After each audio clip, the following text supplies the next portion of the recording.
allons tout de suite passer au focus thématique consacré à la défense européenne dans un contexte marqué par le retour de la guerre de haute intensité sur le sol européen. Renforcer l'Europe de la défense est plus que jamais d'actualité. La France défend cette ambition avec constance, convaincue que son développement effectif et sa crédibilité à long terme reposent sur 3 piliers. Une culture stratégique commune, une feuille de route partagée par l'ensemble des États membres et des moyens dédiés à la fois financiers et capacitaires. Dès 2017, lors de son discours à la Sorbonne, le président de la République a plaidé pour une Europe souveraine, dotée d'un budget de défense et d'une doctrine. Depuis, l'Union européenne a développé et adopté de nombreux instruments, tels que le Fonds européen de défense et la Facilité européenne de paix. L'évolution du contexte géopolitique marqué par la guerre en Ukraine a servi de catalyseur pour le renforcement de la défense européenne et du pilier européen au sein de l'OTAN. C'est précisément dans cette dynamique que s'inscrit le livre blanc sur la préparation à la défense européenne dévoilé le 19 mars. Ce document stratégique est une concrétisation de l'agenda de Versailles et fixe un cap pour 2030. Il propose des solutions innovantes pour construire une base industrielle et défense, une base industrielle de défense européenne robuste. Mais je n'en dis pas plus et je cède maintenant la parole à Alexandre Escorcia. Je vous en prie, c'est à vous.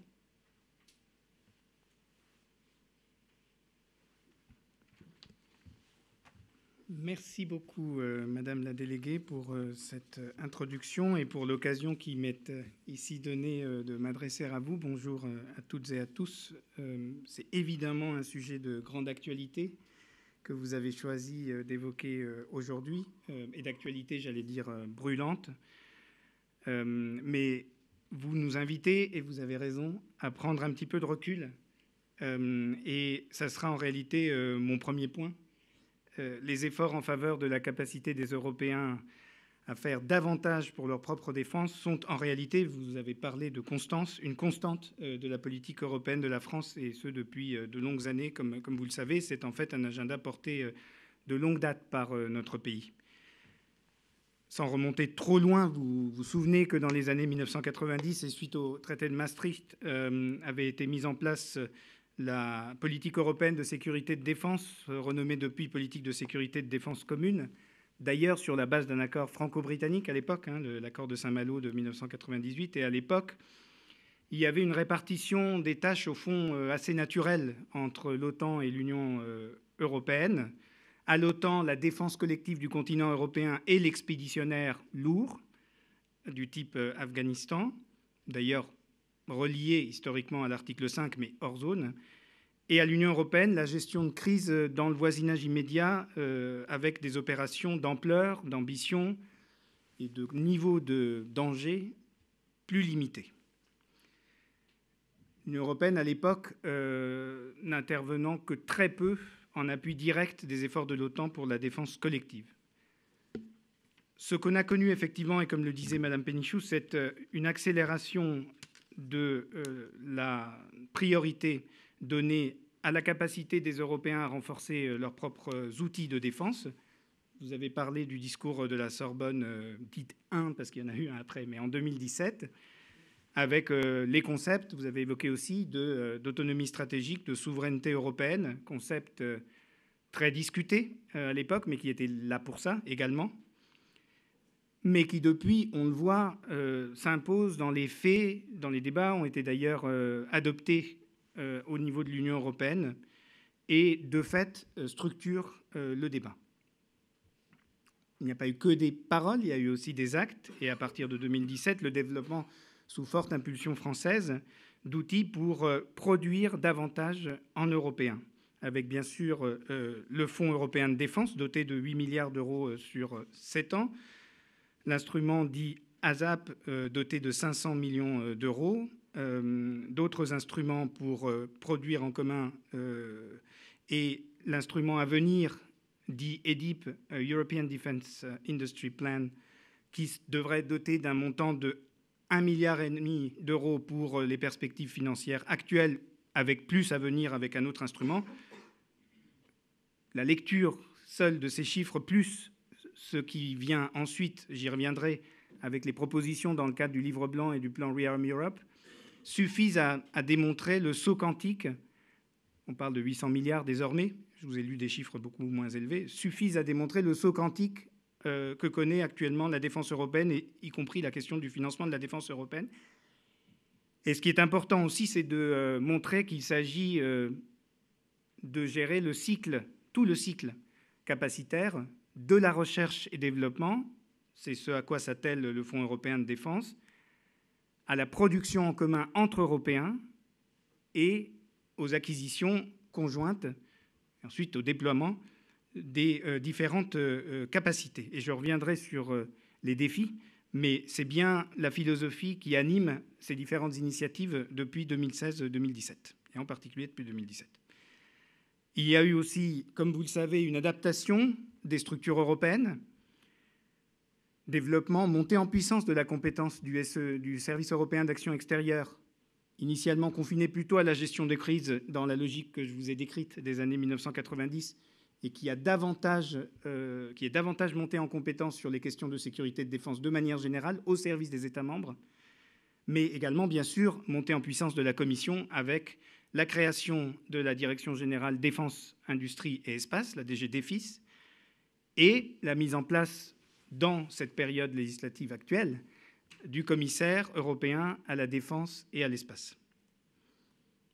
Ceci accompagne en réalité un changement d'échelle, et là aussi, pour revenir aux paroles de nos autorités, le discours du président de la République au Parlement européen en janvier 2022, au moment où les troupes russes se massaient aux portes de l'Ukraine, et j'étais moi-même à l'époque à l'OTAN, à Evere, et nous avons vécu ce renforcement extrêmement anxiogène, évidemment,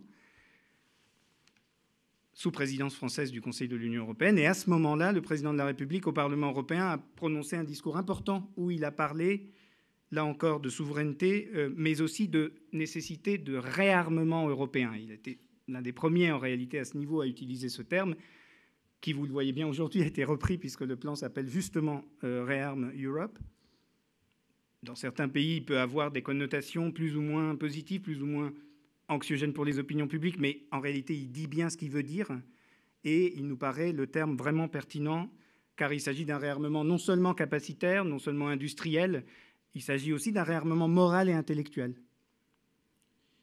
Et en accompagnant ce changement d'échelle, nous avons ce qu'on appelle l'agenda de Versailles, là aussi sous présidence française du Conseil de l'Union européenne, les propositions dont je parlais tout à l'heure d'instruments pour l'industrie de défense, EDIP, la mobilisation également en soutien à l'Ukraine, puisque le sommet de Versailles, qui a adopté cet agenda, a immédiatement suivi le déclenchement de l'invasion à grande échelle de l'Ukraine par la Russie.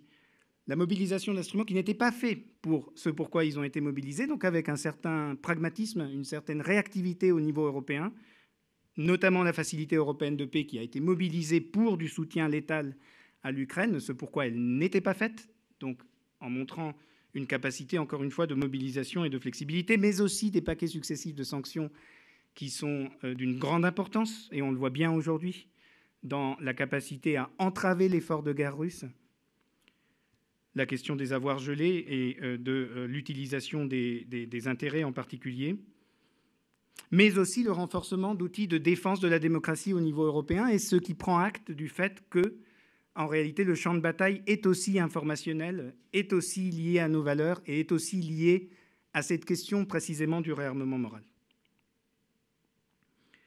Nous avons en réalité une prise de conscience au niveau européen du double choc symétrique auquel nous faisons face aujourd'hui, et c'est une prise de conscience qui est un peu similaire à ce qui a pu se faire jour pendant la pandémie de Covid-19, et nous avons donc en conséquence des propositions sur la table que la déléguée a rappelé et sur lesquels je reviendrai, mais le message, c'est que l'Europe n'a pas attendu Trump 2, ni même Trump 1, pour faire mouvement.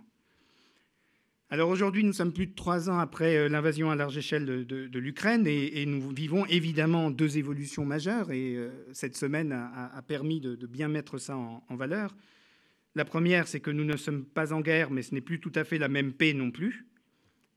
Nous assistons à une accentuation, un durcissement de la menace russe, d'une puissance agressive, révisionniste, qui cherche à nous attaquer dans ce que nous sommes en réalité.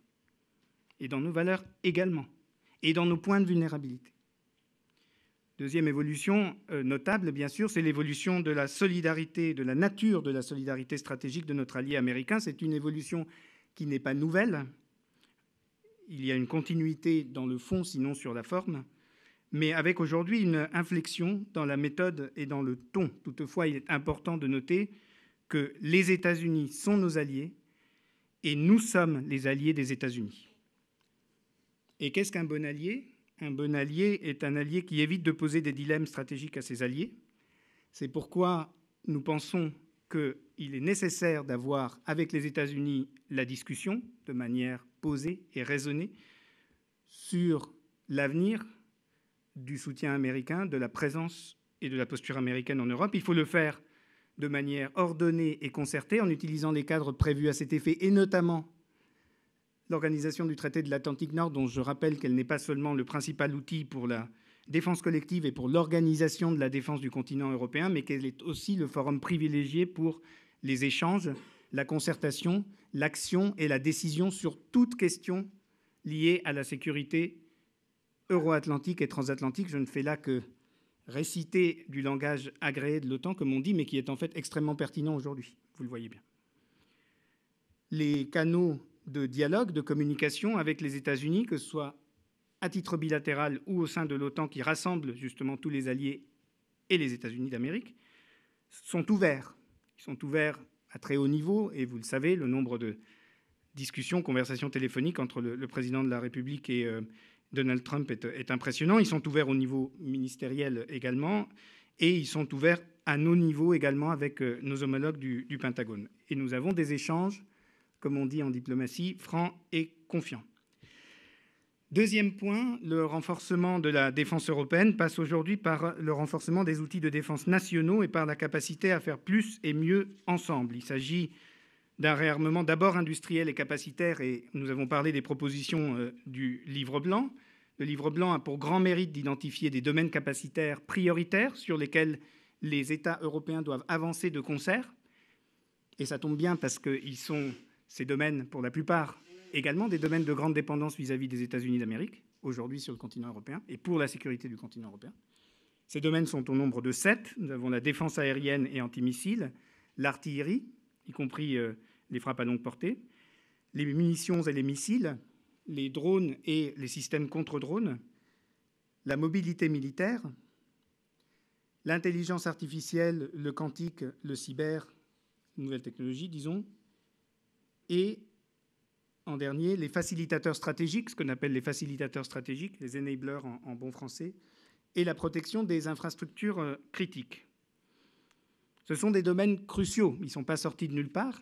Ils viennent d'une part des lacunes capacitaires identifiées à l'OTAN par le processus de planification de défense et à l'UE par les processus idoines, et encore une fois de cette analyse de où on en est né au niveau européen, de quoi a-t-on besoin pour mener des opérations de manière efficace, encore une fois dans le cadre de l'organisation de la défense collective du continent européen. Donc c'est une contribution directe de l'Union européenne à l'OTAN. Et ça, c'est aussi quelque chose de précieux et qui, je crois, est bien vu comme tel également à l'OTAN. Alors, pour faire mieux en européen, et le Livre blanc appelle les États membres à se mettre d'accord sur ces domaines capacitaires, vous doutez que les États membres avaient été consultés, mais de façon informelle au moment de l'établissement de ces différents domaines capacitaires. Donc, ils ne sortent pas de nulle part, 2, ils ne sont pas une surprise, et 3, ils correspondent à ce à quoi on s'attendait, et ce pourquoi on avait poussé. Mais évidemment, derrière, maintenant, il faut mettre en œuvre, et le Livre blanc contient un appel aux États membres à mettre en œuvre. Et pour mettre en œuvre ensemble, il faut investir davantage, investir mieux et investir dans l'avenir. Investir davantage, tous les budgets de défense européens maintenant sont en trajectoire haussière, comme on dit, et tous les Européens font cela, pas parce que tel ou tel acteur extérieur le demande, mais parce que c'est une nécessité pour notre défense, notre propre défense. Vous connaissez la trajectoire de la loi de programmation militaire, je n'y reviens pas, mais doublement du budget de défense entre 2017 et 2030. Nous avions anticipé ce mouvement. C'est très clair. Et le président de la République a dit hier qu'il y aurait lieu de revoir encore un certain nombre d'éléments au sein de cette trajectoire pour voir si on était complètement adapté, qu'en tout cas c'est quelque chose qui doit rester flexible. Tous les budgets de la défense sont à la hausse, mais investir davantage juste numériquement, ce n'est pas suffisant. Il faut aussi investir mieux, il faut lutter contre la fragmentation capacitaire européenne. Vous connaissez les chiffres comme moi, 12 modèles de chars, 20 types différents d'avions de chasse.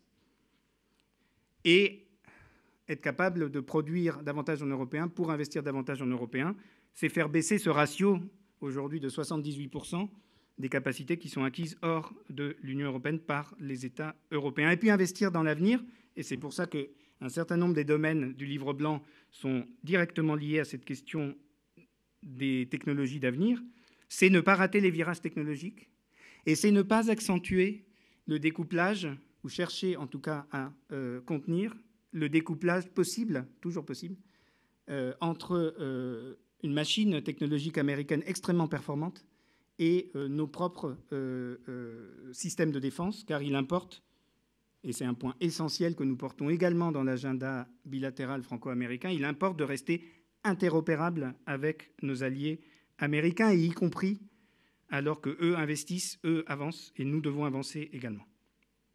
Pour cela, nous partons aussi d'exemples capacitaires et de besoins capacitaires et opérationnels concrets pour former des coalitions d'États capables d'avancer ensemble. C'est un peu ce qu'on appelle le modèle ELSA. ELSA, c'est cette initiative sur les frappes à longue portée, avec une approche légère sur le plan institutionnel, mais pouvant s'appuyer sur l'Union européenne, et notamment soit sur des projets de la coopération structurée permanente ou sur divers incitatifs financiers. On pourra y revenir. Troisième point, tout ceci est évidemment en cohérence aussi avec notre priorité ukrainienne. Vous avez vu la séquence de cette semaine et le président de la République l'a très clairement dit, je le cite, « Ce qui se joue en Ukraine aujourd'hui et dans les semaines à venir est la sécurité des Européens dans la durée ». Une coalition d'action pour une paix solide et durable s'est tenue cette semaine à Paris avec plus de 30 pays, mais également les institutions de l'Union européenne et de l'OTAN, avec pour objectif clé de gagner la paix et gagner une paix solide et durable. Et la première chose qu'a démontré cette réunion, n'en déplaise à certains, c'est que les Européens sont unis. Cette réunion a permis et le président de la République l'a très clairement dit dans la conférence de presse à l'issue, saluer l'effort de paix américain. Nous nous inscrivons dans l'effort de paix américain et nous nous inscrivons dans la logique de paix par la force, c'est très clair. Nous restons en étroit contact avec les États-Unis d'Amérique pour la suite.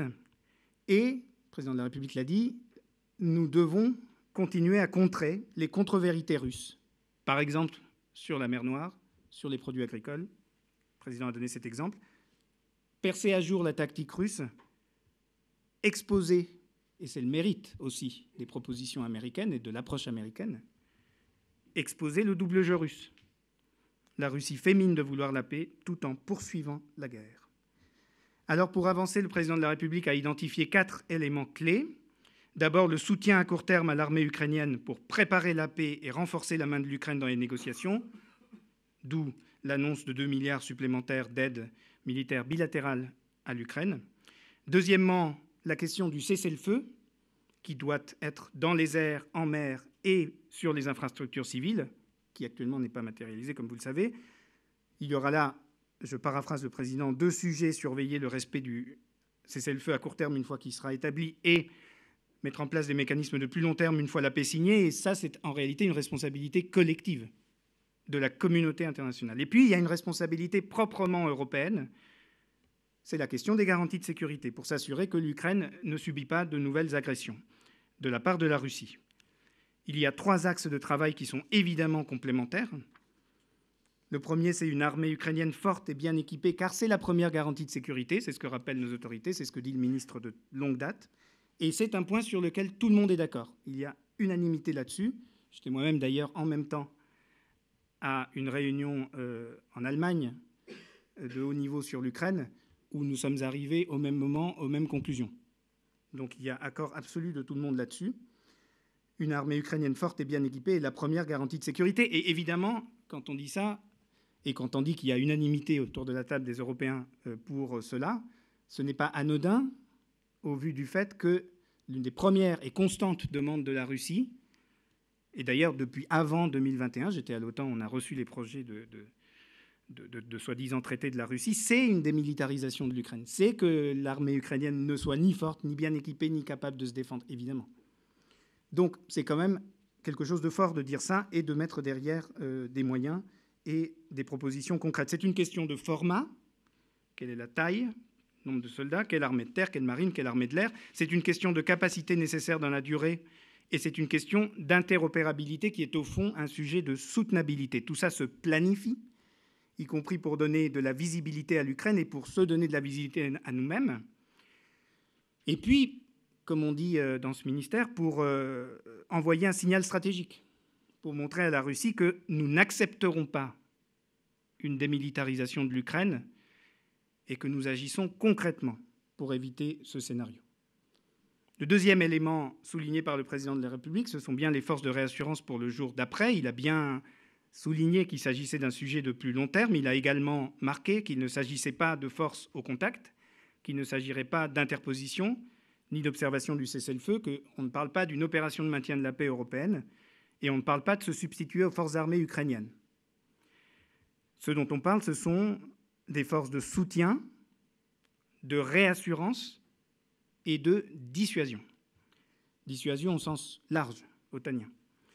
Les travaux militaires, à cet égard, ont déjà commencé, comme vous le savez, et se poursuivent sous leadership franco-britannique. Et je crois qu'on peut saluer ce leadership franco-britannique qui, en quelque sorte, fait miroir à l'accord que nous avions pu avoir lorsque le Royaume-Uni était encore dans l'Union européenne, à la fin des années 1990, qui avait débloqué la politique de défense. Ces efforts ne réduisent pas notre capacité à protéger l'OTAN, et notamment la posture sur le flanc Est, mais au contraire, ils contribuent à la défense de l'avant de l'Alliance, comme le font d'ailleurs en réalité les forces armées ukrainiennes depuis plus de 3 ans. Et vous voyez bien qu'il y a là une cohérence entre notre position politique sur l'avenir de l'Ukraine dans l'OTAN et la contribution que nous devons reconnaître, qui est là, que les forces armées ukrainiennes apportent en réalité à notre sécurité. Troisième élément, c'est notre propre défense, et c'est un peu ce dont je parlais plus haut. Le président a repris la nécessité d'accroître nos capacités, d'investir. Également, l'importance de l'intégration de la base industrielle technologique de défense ukrainienne dans l'industrie européenne, dans la base industrielle européenne. C'est ce que proposent les institutions européennes, c'est ce que nous saluons, et c'est ce qui permettra dans la durée, justement, ces partenariats industriels, y compris des coproductions sur place, qui sont aussi un signal, et une interopérabilité accrue. Et enfin, le président de la République a souligné les exigences que nous devons avoir. Il a dit exactement les demandes et exigences que nous devons avoir vis-à-vis de la Russie en ce qui concerne la future architecture de sécurité européenne. Et là aussi, ce sont des demandes et exigences proprement européennes parce que nous vivons sur ce continent. Nous devons organiser ensemble la sécurité du continent européen à long terme et en parlant, mais de manière exigeante, en tenant ce dialogue exigeant avec la Russie. Voilà ce que je voulais, de manière un peu rapide, souligner, car il s'agit encore une fois d'efforts de long terme, mais qui s'inscrivent dans une actualité brûlante et, à juste titre, qui suscite l'intérêt des opinions publiques. Nous devons avoir cette adhésion des opinions publiques. Nous sommes, contrairement à d'autres, une union de démocratie. Et donc le consentement de l'opinion publique à la défense, le consentement à la défense, c'est quelque chose de très important. Et comme vous y contribuez, je suis ravi d'avoir l'occasion de m'adresser à vous en ce sens. Et je vous remercie